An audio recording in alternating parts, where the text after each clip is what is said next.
অবস্থা হগলের দিনকাল কেমন যাইতাছে? ভালোই যাইতাছে, যেমনটা মনে হইতাছে।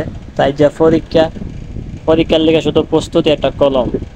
আগে ভাগে ঘুমের থেকে উঠিয়া রেডিমেডি হইয়া যাইতেছে মাদ্রাসাত। কারণ যদি আগে ভাগে না যাই তাহলে প্রবেশপত্র দিব না, পরীক্ষায় হলে ঢুকতে সমস্যা হইব, হ্যান ত্যান বাতিল ফ্যান কত সমস্যা। তাই নৌকাতে বয়ে দিয়েছি। নৌকার থেকে নাইমা সোজা আটতে লাগলাম, কারণ নৌকার থেকে নাইমা একটু যাইতে মাদ্রাসাত।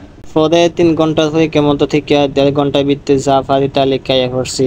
কারণ হুদায় বই থেকে কোনো লাভ নাই, বেশিক্ষণ লিখতে ভালো লাগে না। কম টম যা পারি লেখা টেখা দিয়া 11টার ভিতরে বাসায় পড়লাম। কারণ 9টার থেকে পরীক্ষা শুরু হয়েছে, তাড়াতাড়ি শেষ করে দিয়ে পড়ছি। সন্ধ্যার পরে কাজে গেছি গা, কারণ কাজ তো করতে হইব। পরীক্ষা হইলে কি হয়েছে, পরীক্ষার জায়গায় পরীক্ষা, লেখাপড়ার জায়গায় লেখাপড়া, কাজের জায়গায় কাজ, টেহার জায়গায় টেহা। পরীক্ষার লাগায় কাজের লাগায় কোনো পার্থক্য করা চাইব না।